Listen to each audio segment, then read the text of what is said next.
I want to bring up a subject next that's potentially a little bit controversial. I love that question. Come on, own it, James. Yeah. Own it, Nazia. Yeah, I'm glad I said the right thing then. It's all the right thing.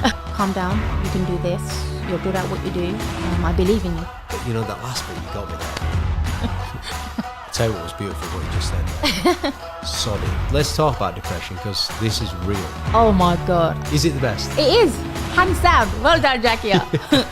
Get the man some rice and curry. Yeah. You said the one question that no one asked was why, and I've got to ask you that now you've said it. That letter wrote down everything I wanted to see myself in 5 years' time. And do you know what that letter said? I said, did you know I was actually depressed and suicidal?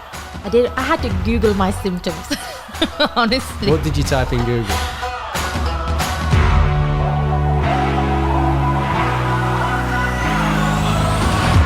Is there such thing as rock bottom? Have you ever been at rock bottom? Maybe you have, maybe you haven't. Maybe you know somebody that's been at rock bottom. Maybe you know someone there right now. And I'm talking about the deepest, darkest rock bottom. Feelings of sadness, loneliness, even depression. Now, what we should all acknowledge is this. Some of the most successful people on the planet have been there, and they've not just been there, they've overcome it and they've prevailed. And that's what today's speaker has been. She's been there.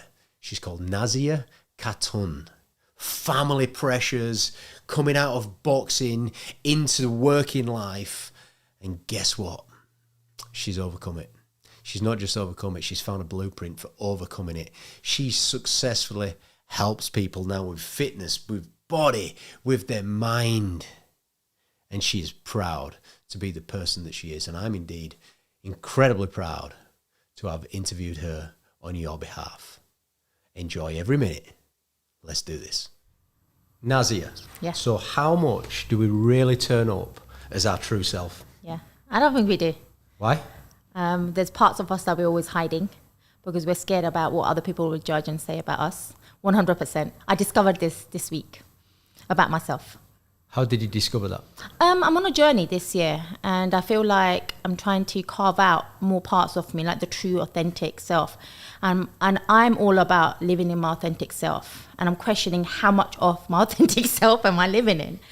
And like I study a lot. I like to do a lot of personal development and listen to some of the lectures. You know, I'm just like questioning everything about myself. Like, how much of my true self am I actually living in? And the reality is not enough of it. How much is anyone?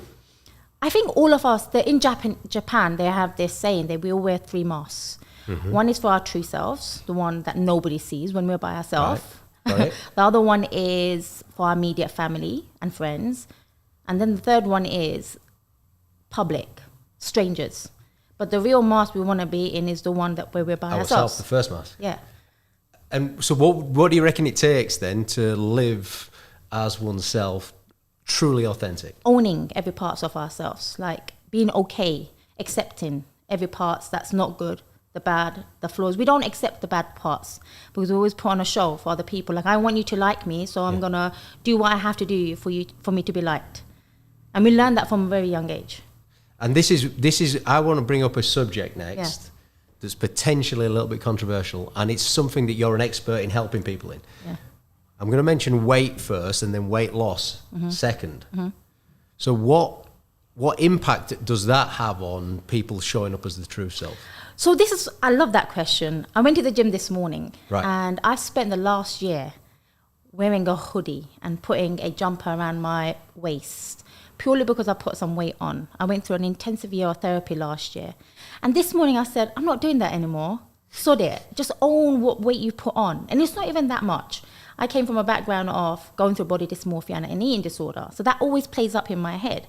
So today I decided, okay, I'm not going to actually wear a jumper or put a hoodie around my waist. And it just made me question, like, everything I'm doing is with the intention now.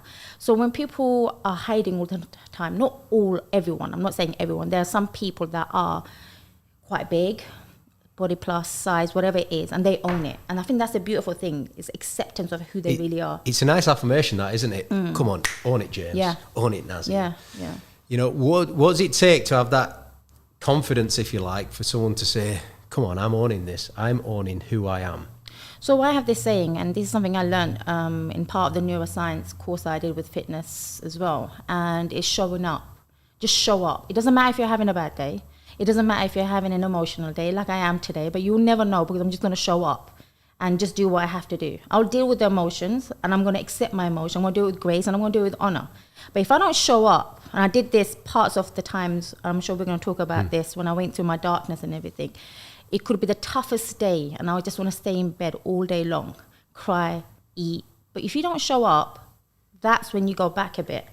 Is showing up more than half of the equation? I think it solves most of the problems in life, such as going to the gym. Let's use the gym as a metaphor. Not every day do I want to train. Not every day do I want to show up as this fitness coach. I want to binge eat. I want to eat. But I do it because I know for a fact if I... What do you want to binge eat? Cakes, chocolates, the things that we all do, right? Yeah.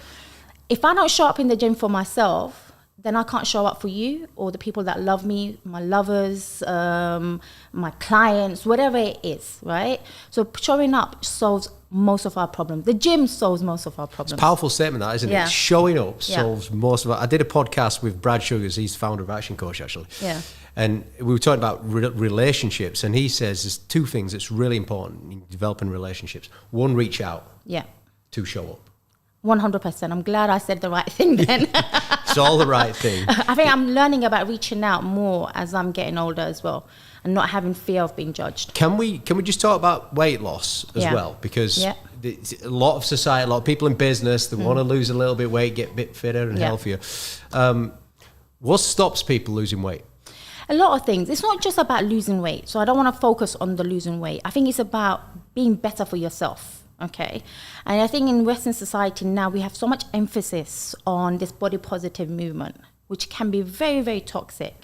And I say this with such love and grace as well, because if you don't look after the home that you're living in, and we have 6 environments that we live in, but the first environment that you're going to live in is your body. That's going to be your first home. Mm-hmm. And this is the vehicle that drives you every single path of life, from the time you're born to the time you die. Yep.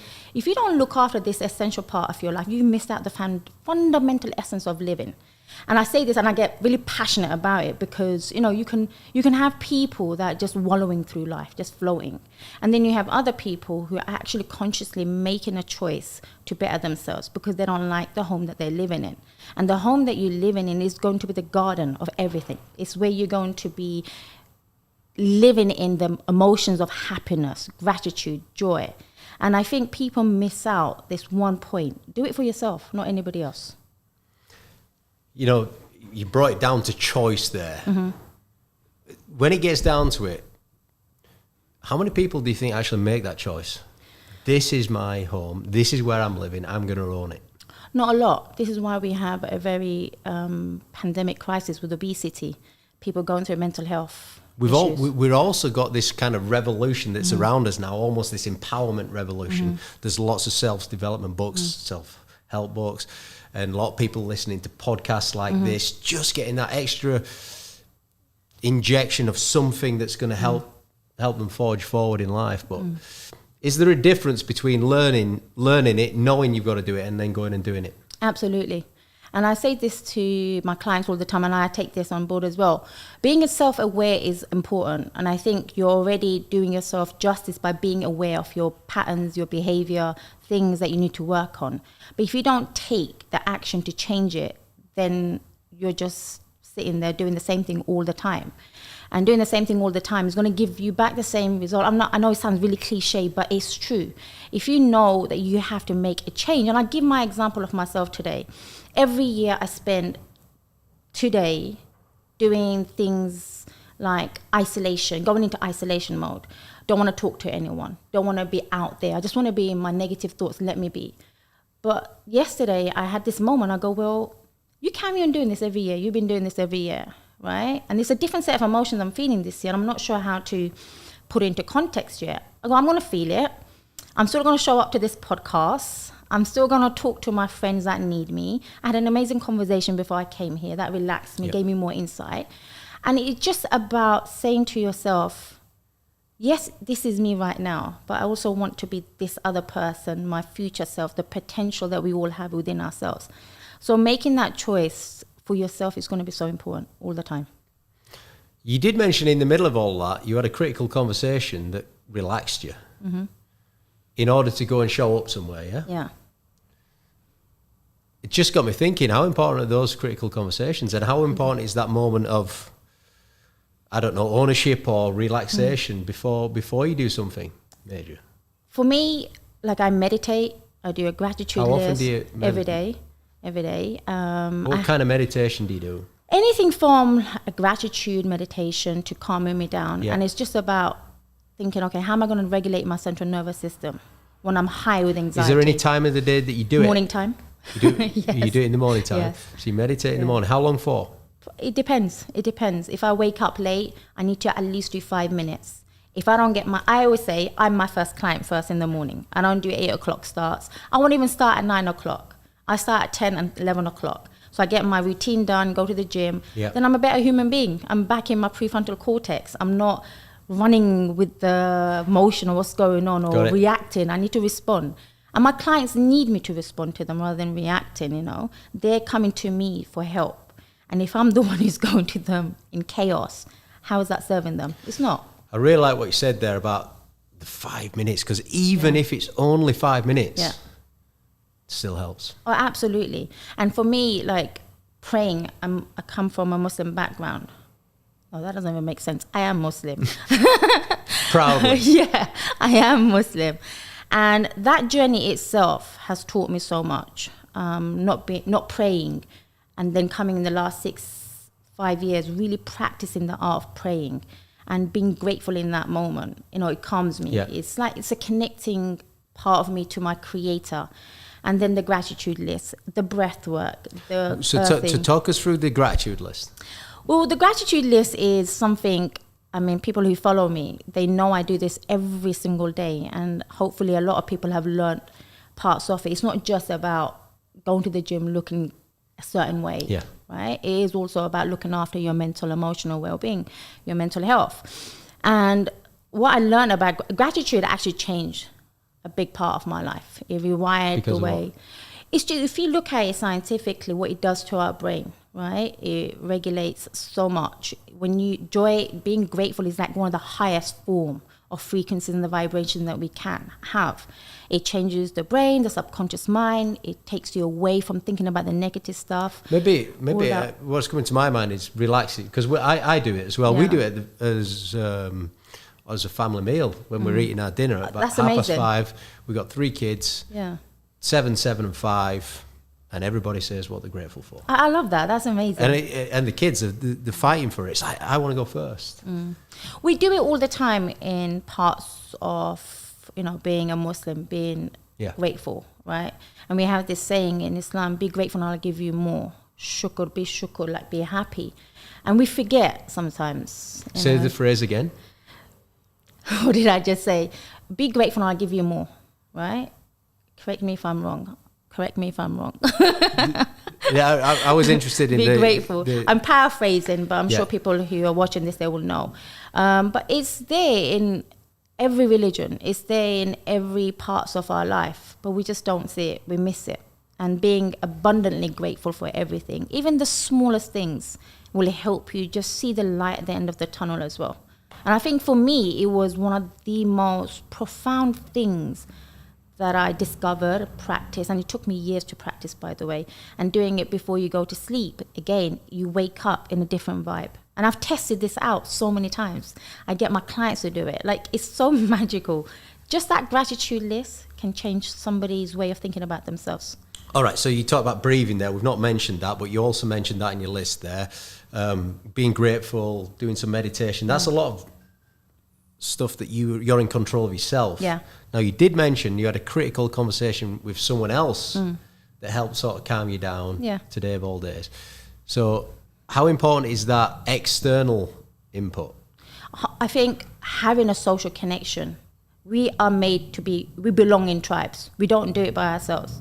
So anybody who says, what was it? That phase that they have, the entrepreneurs, self-made. Okay. It's bullshit, okay? Somebody along the line had to help you. Yeah. And having those critical conversations, whether it's critical or not, there's a part of our brain called the amygdala. This is where fear lives, right?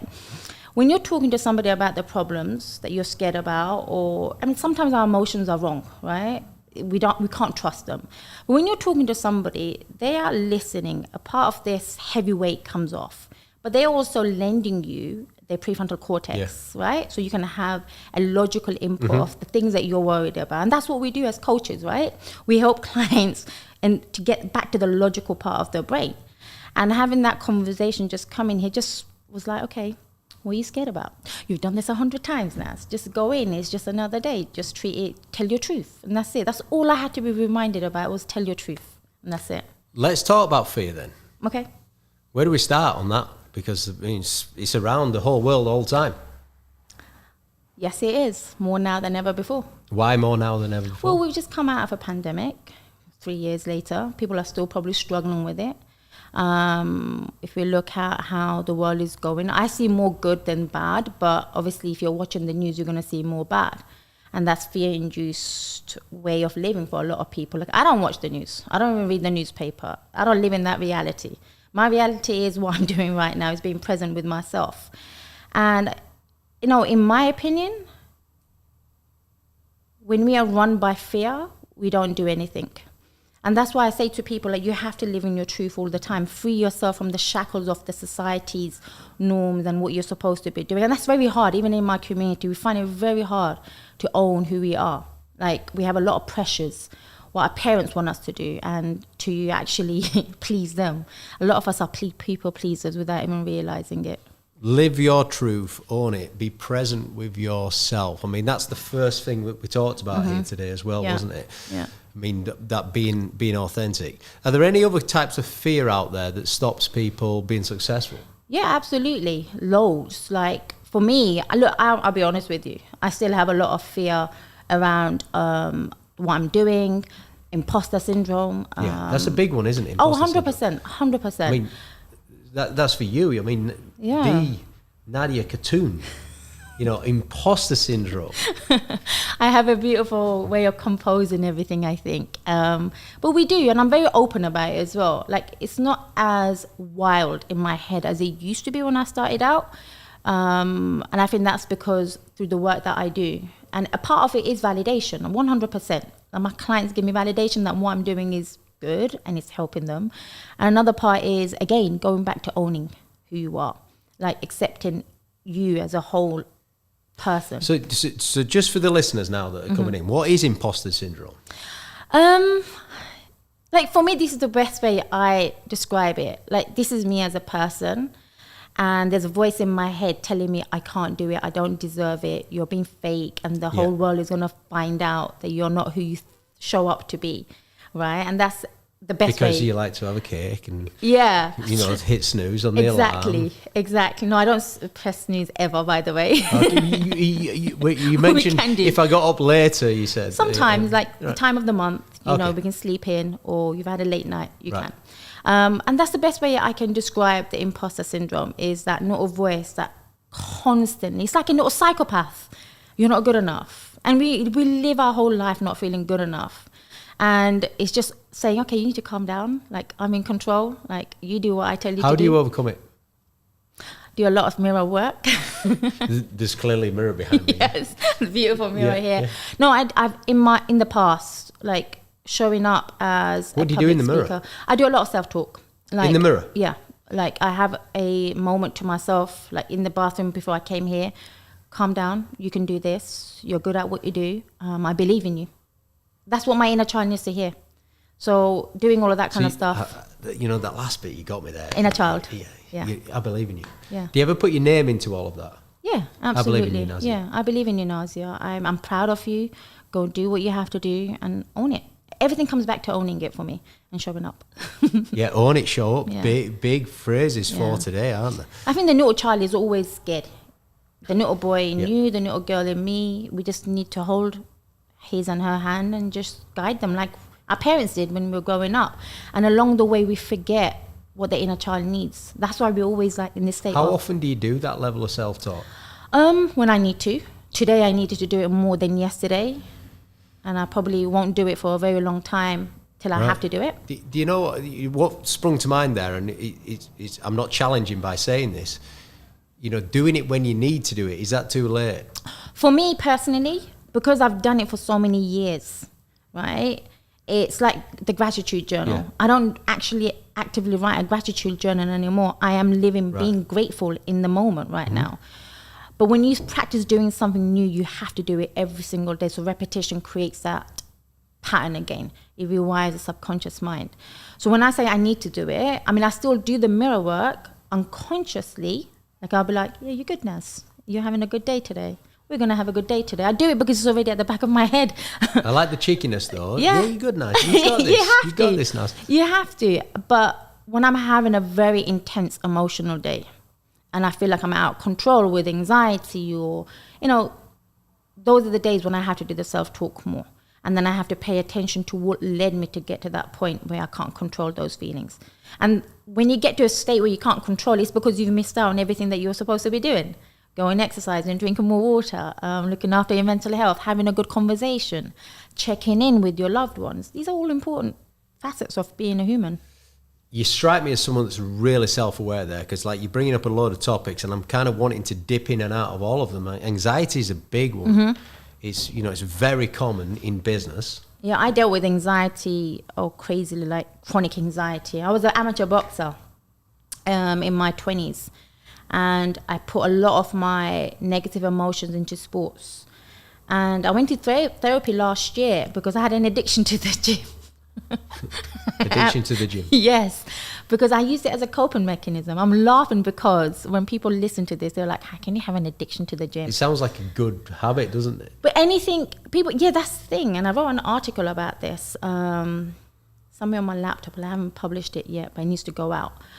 Something that's good as exercising, people don't see as an addiction. But the addiction is the same as somebody who's taking drugs. And for me, being aware of that gave me such an insight of what I've been doing my whole life. I've just been trying to manage anxiety. And I was like, I don't want to be that person anymore. So do what you have to do, get help, get therapy. And the gym is a big part of my life. You can't take that away from me. It's the same as drinking water, eating. It's what gives me life. It makes me be who I am as I am today. But I have to be careful. What's the balance point then?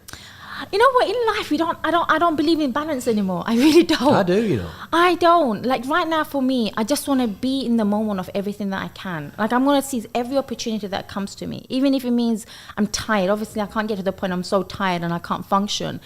But like, I'll give you an example. On Sunday, I wanted to go to my nephews, see them. They live out of London. I wanted to come back home, cook my food, make sure I'm ready for the week ahead. I wanted to spend some time with people that I love and be around like my friends. And I thought, I'm exhausted. I need to make a choice what I want to do. I go, sod it. You're not going to get this time.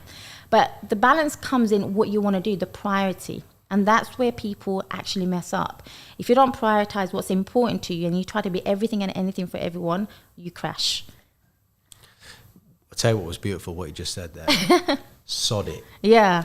That little phrase, if you like, it lets go. It means you move on. You're not hanging on to it anymore. Yeah. So, how important is letting go then in being your true self? It's a very, very important thing. What do you think you got to let go of? Okay, I have to think this. One, you have to let go of the old version of yourself that no longer serves you. One, you have to forgive yourself for the things that you did or didn't do when you were in survival mode. And one of my close friends, Chris, reminded me this. Is that easier said than done? It's hard. To forgive yourself? Absolutely. It's very hard. You can forgive the person. Have you ever forgiven yourself? When I started this journey, it was all based on forgiveness. And it makes me very intensive in talking about this. I don't know why. But it was the most hardest thing. And I think I embarked last week, coming into this week, maybe I still need to do more work around self-forgiveness because I haven't let go of a few things that's still niggling me, that's bringing up emotional flashbacks or whatever it is. So I think it's a forever journey because it's not a linear narrative. I did learn from, one of the best in the world, Martin Newman, is emotional intelligence professor. Yeah. And he did talk about ultimate in self-leadership and being able to forgive. You don't have to forget. You don't have to forget the stuff. And there is a difference between forgiving and forgetting. But he says that's the top trait of emotional intelligence, the ability to forgive. Yeah. You don't have to forget. No, absolutely. I agree. And it's something that we need to talk about more because it will help so many people. See, when he talked about that released some for me. It's because I don't need to like black it out or anything like that. It's just, you know, forgive yourself for it. You'd have to forget that it's happened because you're probably not going to forget. It's really hard to forget things. Absolutely. I think, you know, not I think. I know for a fact, guilt and shame is what keeps a lot of us stuck. Yeah. And we can't move on from that. And like the amount of healing work and personal development work I've done in the last decade, I'm grateful for all of that. I'm grateful, like I had to make a turning point at some points in my life. And I'm like, okay, you're going to do it because you're not that old girl anymore. Like when I look back at my 20s, oh my God, I cry for her. I cry for her out of pity because she was just confused, lost. She was that girl that didn't look in the mirror and see her beauty. She was always seeking validation. And that validation came from being an amateur boxer, a sports person, because you're worthwhile something then because you got an identity. And then at the age of 30, I went through the darkness of depression and suicide. And that's when I had a second chance, shall I say, where not a lot of people do. You know, depression and suicide is something that takes a lot of people out there. And it was just understanding I don't need to be anybody else but me. And it's just going on this journey of finding out who me is. Like you have to ask, what do I need? What do I desire? Who do I want to show up in the world? And going back to this idea of showing up, sometimes the world perceives me in a very different way as I perceive myself. But there's more to me than just this identity as a fitness coach. Like I love watching the sun go down and I'll cry maybe if I have to, or I love writing, right? These are other parts of me that I want the world to know. And you do that by just showing up again. You don't have to tell the world. Like to be understood, you just show up. Look, showing up's a big thing. It's for every one of us, I think. Well, look, let's talk about depression because this is real. It's real in society. It's one of the worst things that you can ever experience, really, to be in a depressed state. Yeah, so, it makes me nervous talking about it, to be fair. And I'm okay with that. I mean, you say whatever you want to say. I don't say whatever you don't want to say. Mm-hmm. So where should we start? I mean, we are tough times. Let's start with my culture. Let's start with being Bangladeshi. Let's start with being a female. By the way, yeah, Jackie is always telling me this. Go on. She says Bangladeshi food is the best food. Is it the best? It is. Hands down. Well done, Jackie. Get the man some rice and curry. Yeah. Well, Indian food is my favourite food. And that's what I said to Jackie. She says, well, you're going to love Bangladeshi food even more. But did you know, right? A little bit of history. So we put Indian food in the bracket of Indian food, but all the chefs are actually Bangladeshi. So the whole colonization and all that kind of stuff that happened, Bangladeshi wasn't really on the map until 1972. But all the chefs are actually Bangladeshi. So you're eating Bangladeshi food without even really knowing about it. So it already is my favourite food. Yeah. Hey? But the Indian food is somewhat different to actual home-cooked Bangladeshi food. Well, one day we'll see. Inshallah. Okay, so talk us through this, where we started there. Yeah. So in the South Asian community, we don't speak about depression. We don't speak about mental health. It's such a taboo topic. It still is. And it was over here like 10, 15 years ago. It still is now. But I don't know, because mental health has taken... It's accepted and acknowledged, and we've got to do something. And there's a social responsibility now if you're an employer. In the bigger context, yes, it's a big thing out there now, right? But in certain communities, we still don't address it very well. When I came into the fitness industry, one of my main mission was to actually change people's opinion about mental health. Okay. And that's when I started writing a lot on Facebook about my own journey. Some people loved it. Some people were like, okay, there's something wrong with her. Clearly, she wasn't raised right, blah, blah, blah, blah. And what I found was, not only did it heal me, but it also brought my tribe to me. So I didn't have to do much work. in terms of creating what I needed to create at that time. Were you the voice for them? No, I wasn't the voice for them, because everybody has a voice. They just don't know how to express their voices sometimes, right? Everybody's looking for somebody out there. You were publicly expressing, though, what they might be believing. Exactly. So publicly going up and saying, okay, I struggle with depression, and then saying, you know what, I was suicidal as well. That takes a lot of courage to speak about. Why? Nobody really asks you why. And it's really hard to bring up those moments. But it's not just a single moment that happened. It's a eventful time, moments, days, years of suppressing emotions. And what I know about emotions is when you suppress them, it gets repressed, and then it becomes depression. It's like the volcano that goes up. Our thoughts create feelings, and our feelings create the reality. So if you keep going on with the same thought again and again and again, you'll live in that moment, right? And in the moment of depression, you know, I stopped boxing, I had an eating disorder, I'm not married. Let's talk about this as well in the Asian community. There was a lot of pressure to be something that I wasn't as well. I just turned the corner to become a fitness coach. Again, you know, these are things that my parents probably weren't happy about, and my family weren't as well. But I wanted to do it. But it took a lot for me to do it, because this is what I wanted to do. And, you know, you're coming out of the flock, the tribe. And that's hard, because nobody wants to be alone. So going through that depression, it was just, I would say a year or so, just feeling lost, like not knowing how to. With those thoughts on cycle. Like feeling like a failure, feeling like I'm not going to be successful as my siblings, my friends. I'm not married, created another big... Did it change your personality? Oh, yes, definitely. I went from an extroverted person, the one that was laughing, the clown in the friendship group, to being the one who didn't even want to go out, like to the one that didn't want to talk. I felt like there was like a frog in my throat every time. But is this because of religious expectations, family expectations? What you said the one question that no one asked was why, and I've got to ask you that now you've said it. Yeah, I think the why was an accumulation of not dealing with all my other wounds. Like the why was, why did I have an eating disorder? What was the root cause of it? What was it? The identity crisis that we have as a woman, being Bangladeshi, being brown, being accepted, that was the only control I had on my eating disorder. The boxing was the only thing that gave me meaning and purpose to my life. Changing my career gave me a purpose, because I knew what I wanted to do deep down, but I was also trying to please my parents. I'm the eldest child as well, so I'm supposed to set the way. And I feel like I didn't. And the person that you're trying to please the most are your parents. And when you feel like you fail them, you feel like nothing. You're literally, you might as well just not exist.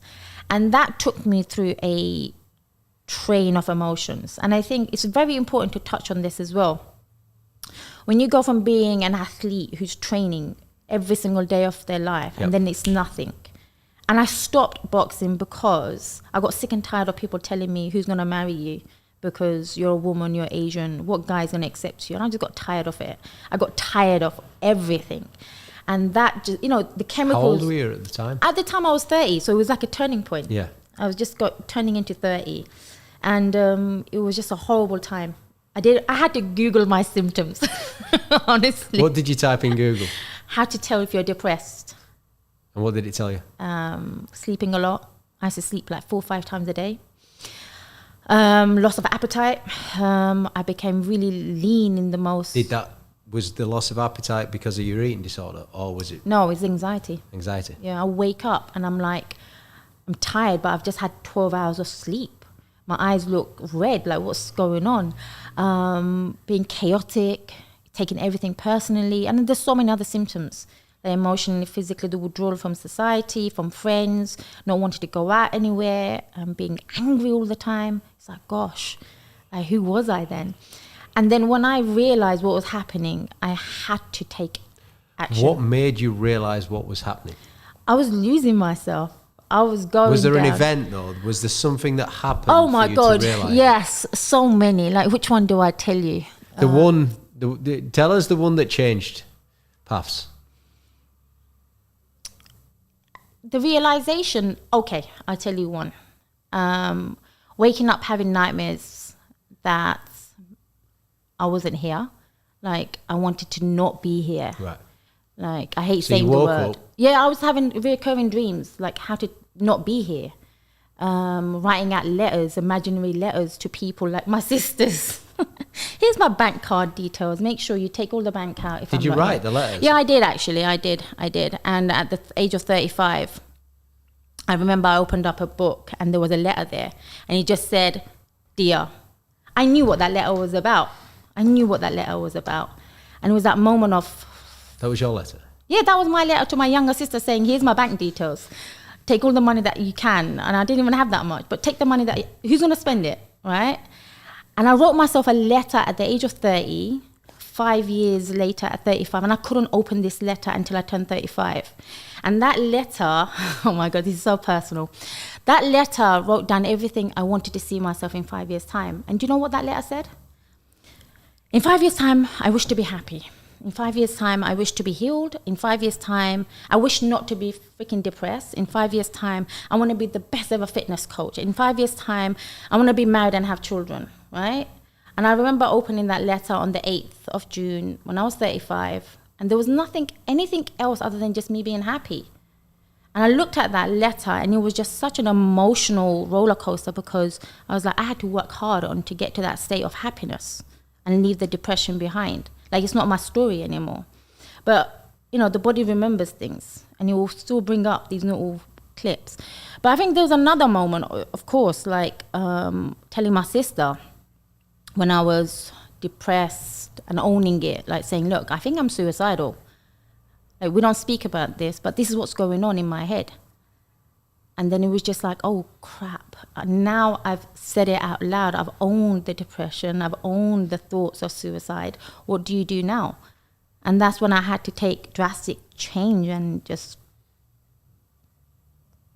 help myself. But along the way, you know, it's important to remember this as well. Fitness was my only friend. People forget, when you're going through times of depression or mental exhaustion, there's a place that you can call home that understands you. Yes, it was my savior. As much as it ruined the parts of my life because, you know, the eating disorder, trying to be aesthetically pleasing, it saved me in the most craziest ways. I can't even explain it. And it still saves me from my emotions. What you've just articulated is your blueprint that you used to overcome that, which was having a safe place, what you just said. Yeah. Writing a letter to your future self in some way, like that's setting your mindset for the future. Yeah. And developing all of those areas that you said and sharing it, you know, saying it to someone else. How important was that once now you can't run away from it? You know, being truthful to say, look, I'm depressed or I'm suicidal. It was actually the most hardest thing. I remember my dad was sat there, my brother was sat there, and my mum was standing there. How old were you? 31, I think, by then. Right. And I said to my dad, I said, "Did you know I was actually depressed and suicidal? Like, this is what I'm going through, or I have been going through." And I was just bawling in tears.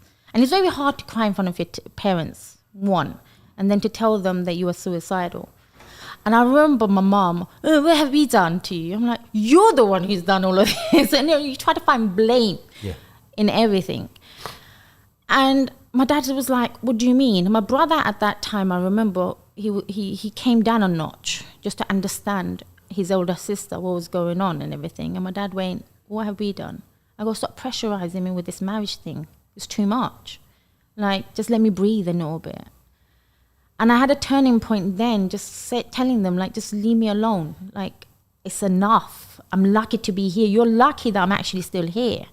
And I remember when I went through those nightmares, like, this is as raw as I can get. There was two things that saved me, actually. One was the gym, and the other one was, if you do something stupid, I never took action, by the way. I never would have had the guts to do it. But who knows? If I did, if I had it there, I could have. Who knows? I had these visions of birthdays, my marriage, my children, my brothers and sisters, all of their children, and me not being there. And this vision was so stark. And it was this, I saw this black cloud over my parents' house. Within my head, I'm thinking, I'm better off not being here, right? But I'm not seeing the reality from the other perspective of what I'm going to leave my parents with. like forever. That's it. At the age of 30, they lost their older child. It's a very horrible thing. It's a very, I hate to say the word selfish, but it is.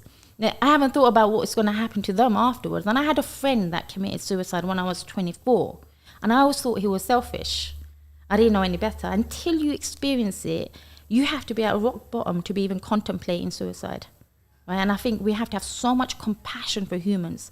And for me, it actually made me connect to a deeper part of me that took away this identity of being a fitness coach or a boxer or Nazia. Like, who is she in the end? I love it. I'll just echo what I said earlier on. Have that safe place. Share it. Tell the truth to the people that matter the most. Yeah. And what was it? Writing the letter to yourself. I still write letters to myself. Yeah, look, we believe in that, actually. Yeah. We do it every 90 days. We have to. Yeah. So, it's very powerful, isn't it? A letter 5 years from now. Did you describe someone completely different to what you were? Was it almost the polar opposite? I just wanted to be happy. That's all I wrote in that letter. There was 4 segments. Like, how do you want to show up in your relationships, work? I forgot now. Like, for me, marriage, children was really important. Being a successful fitness coach was really important. Healing was very important. What makes people happy? That's a really nice question. What makes people happy? Like the small things. Like the small things. I do like that. Yeah, like for me, what makes me happy, if I can walk up the street and somebody says good morning to me, or I can say good morning to them, and I do this all the time. What makes me happy is, like, I do this, and I don't share this on social media or anything, but giving to other people. Yeah. Like little things, buying somebody coffee, leaving a £5 note somewhere, or buying somebody randomly a flower. I like to go in a coffee shop and pay like extras, pay double, and say whoever comes in next, give them it. Yeah, I think there's happiness in giving, because there's a law of it coming back to you as well. And I'm never not at loss. I'm always going to have something. Is the biggest gift in life to give? 100%. 100%. But I asked you it's a deep question. That what makes you happy. The first thing you said was the little things, and as soon as you said that, it was like, it's so true, isn't it? Yeah. The littlest things. Yeah. When you don't have the little things anymore, you miss them. Absolutely. Like for me, the little things could be, like, I love receiving good morning texts from people that mean a lot to me. Somebody taking. Do you love do people love them more when they lose them, when they don't get them? Say that question again. Do you miss it? Yes. Because you can take them for granted, can't you? That's the point. It's like, but this is where it comes back to your gratitude. When you realise that actually that's just one of those little things that's making me happy, and that's another one of those little things that's making me happy. Yeah, absolutely. Like when I remember coming out of depression, I met my best friend at that time. I didn't know who she was. We just met up, and she gave me the biggest ever gift that anybody could give me. And it was just words. And what she said was, you have something in you, Nazia, that you haven't tapped into. Don't give up. I believe in you. And I remember she said that. And is that the best gift anyone can give? Oh my God, yes. Belief in someone else. Yes, absolutely. I think there's so many gifts that we can give people, but the power of words can shift everything. Like I do this at work with my clients. I help clients come out of depression, suicide, overcome eating disorders. I deal with clients that go through domestic violence. You heal them. Like the power of words and the knowledge that I have now and what I give back to my clients, it's priceless. So when somebody comes back and says to me, it's because of you and the program that changed me, but not only changed me, it saved my life. I can't explain it, James. It's like a very euphoric feeling. And that euphoric feeling I've been trying to capture since my boxing days. And what gives me that? But I also have to step back and think, okay, what makes me happy? What gives me joy? Petting a dog, for me, gives me a lot of love and joy. Having coffee gives me joy. Yeah, good coffee. Yeah. Yeah. It gives a lot of people a lot of joy. Yeah. Start being grateful for those coffees, yeah? Absolutely. Yeah, and, and get happiness from it. Yeah. One of the classics books, How to Win Friends and Influence People. I was just talking about that book before I came up here. Dale Carnegie. No way. But there you go. I mean, the world works in mysterious ways. Wow. Yeah, right? So Carnegie says in that book, fame will not bring you happiness. Fortune, money will not bring you happiness. What brings you happiness is deep, real, lasting relationships. 100. Which is in addition to what you've already said about the little things and being grateful. So I think we miss those points though, isn't it? But we have to also be grateful for ourselves for being here, because we've climbed mountains to be here as human beings, and every single one of us have a story, and we can't forget our stories and be grateful for that part of us as well. And that brings me a lot of joy. Like when I think everything I had to overcome as an Asian Bangladeshi Muslim female, it's crazy, but it gives me a lot of joy. I was able to do it, breaking those barriers and the stereotypes. Can we just circle back to where we started, actually? Yeah, where we started. Talk about self-image. Yeah. Go on. Are you proud of who you are?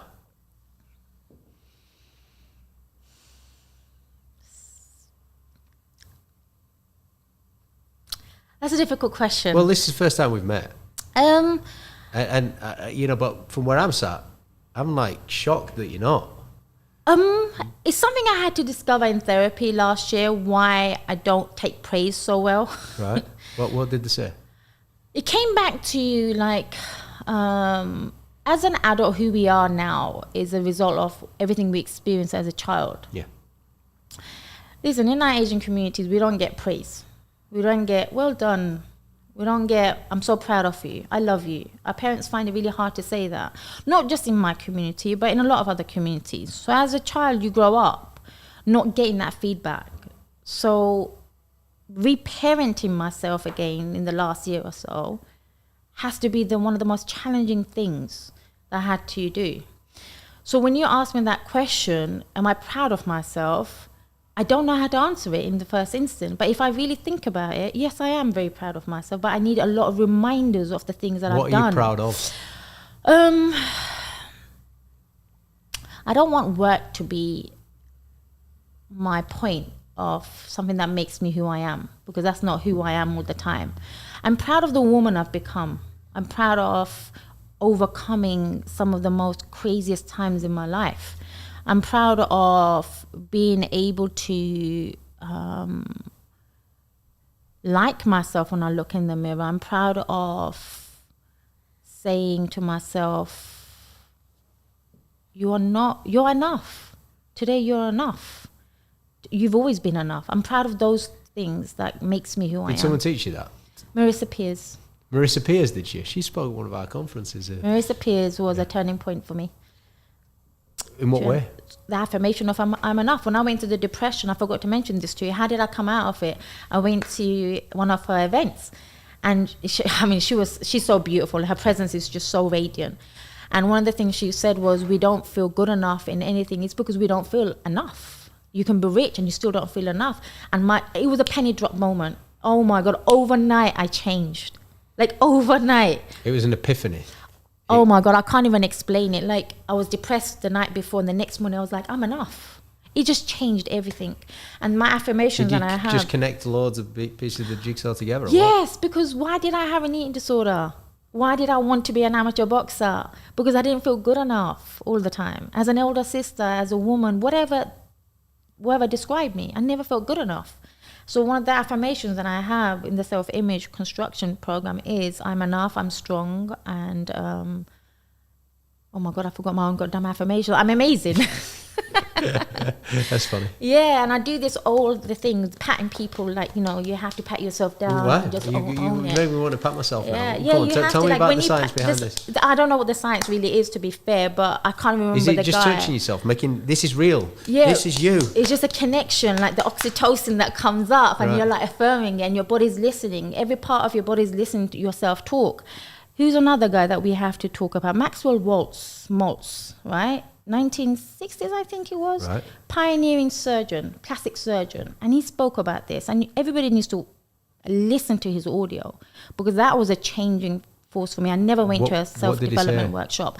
So what he said was, he at the time was the most famous plastic surgeon. And he had all these people that came to him to change the way they looked. He had nose jobs done, they had ear jobs, you name it, they had it done. Yet these same people who weren't happy with the way they looked would come back for a top up. So he then asked a question: what is it that they're not happy about? It was a self-talk. The way they saw themselves, and the self-image is how you speak to yourself when nobody's around you. Are you being kind to yourself? That's why you have to be so kind to yourself. Learn how to cultivate. Repeat the gentleman's name. Maxwell Maltz. Maxwell Maltz. Yeah, Maltz. I'm sure it's Maltz, not Waltz. Okay. Maltz.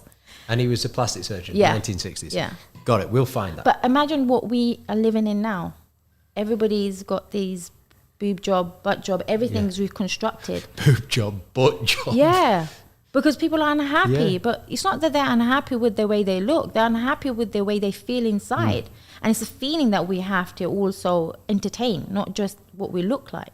If you're not feeling good about yourself, it doesn't matter. Even if you got gold dripped in, you're not going to appreciate it as much. So that obviously got accelerated when social media became present, because it's the visual aspect of it. There's arguably more visual things in our worlds now than ever before, you know, like video calls and even Zoom meetings at work. And is that getting worse or better, that self-image? No.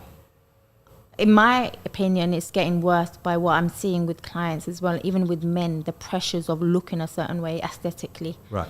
I think it's damaging people more because young people are having, if you're a young person who have access to TikTok, social media, and these are the times when your brain is still been developing and you get this sense of who you need to be, it's absolutely horrible. Like, we grew up in a time where we didn't have social media, yet I still had problems with the way I looked. Right. Now it's 10 times more. And I think more people are in a crisis of, the mental health is not healthy at the moment. And because young children are vulnerable, so whenever they're feeding themselves with these kind of images, what they think they should look like, expectations of beauty standards, it's not healthy. It's not healthy at all. It's getting worse, I think, in my opinion.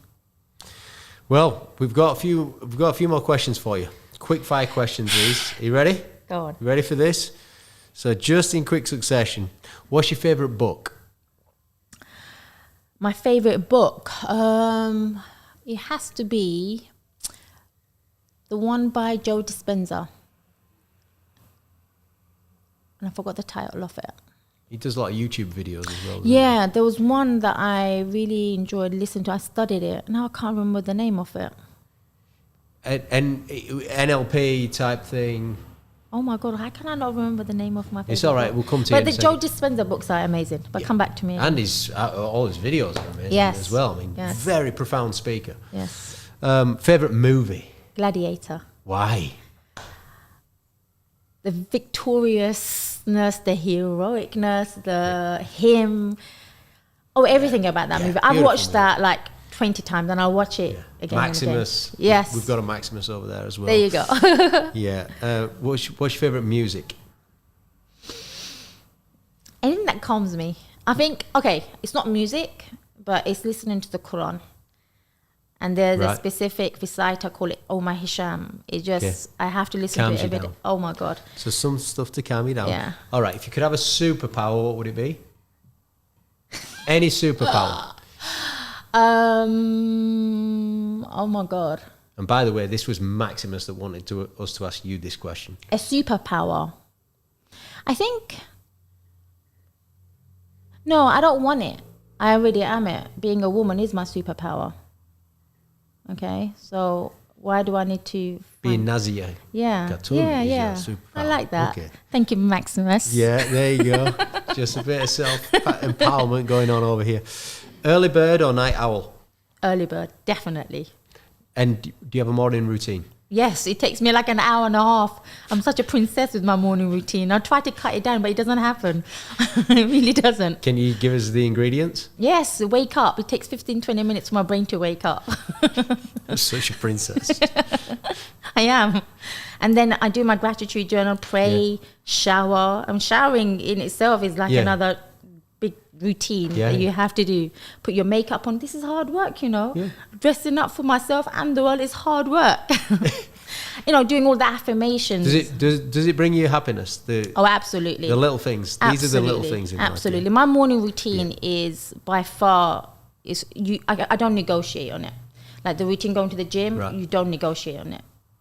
And if you could have one day in someone else's life throughout history, Muhammad Ali. Why?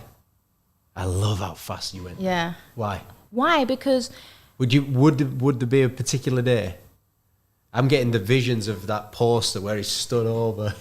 No, I think the part I would like to have in the day in Ali's life is the time when he threw the medal away, and he stood up for his people in that time.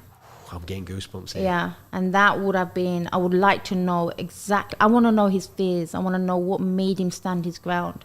Muhammad Ali at his time, right, was pioneering. You're never going to get a man like that again in the history of time. For the time that he was born in, what happened, being an athlete, what he stood for. And that's interesting because Muhammad Ali's daughter, Layla Ali, came to my college when I was 17. And I didn't have a clue who she was, but I knew who Muhammad Ali was. And she was the one who inspired me to become a boxer.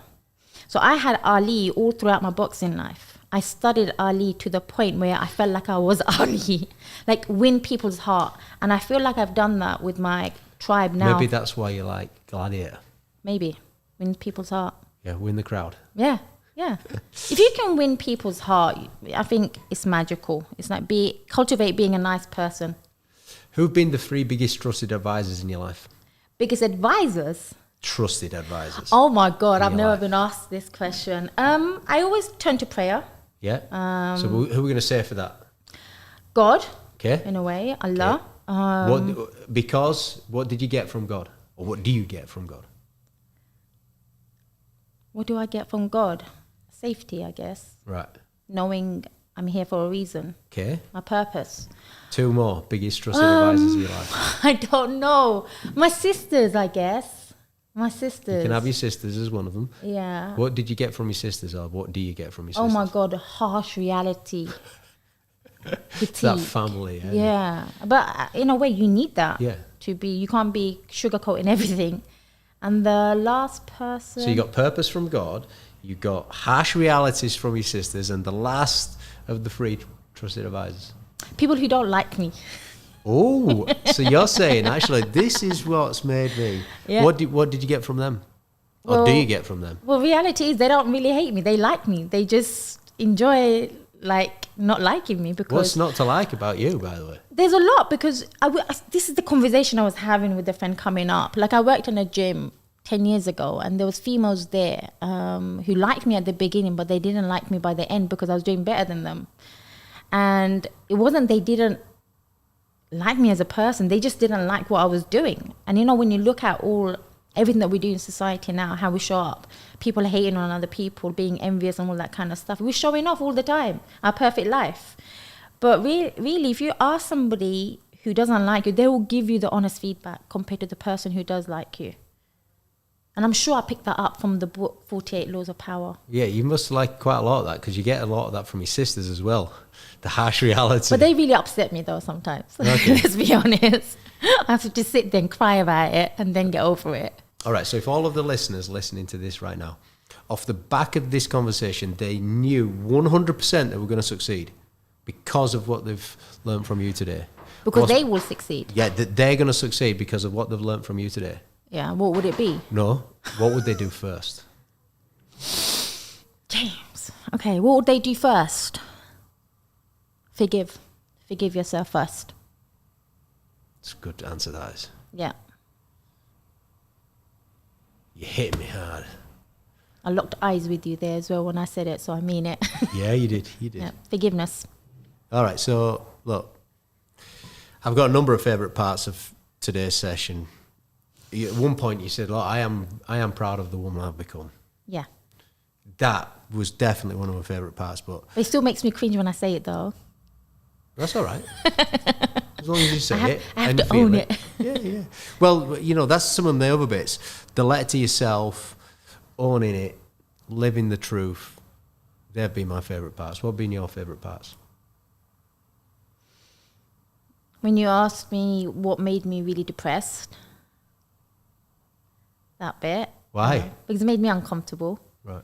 And you like that because you get it from your sisters and you get it from all the people that don't like you. And the parts when you asked me about, do I like myself? Because I want to walk away really thinking about that question. Am I proud of myself? That's what you asked me. Well, I can safely say I'm very proud to have had you on this show today. Thank you. Thank you. You do radiate real pure values. Thank you. Enjoyed every single second of it. Oh, thank you. You're a rock star. Thank you very much. Thank you so much for having me. It's a pleasure.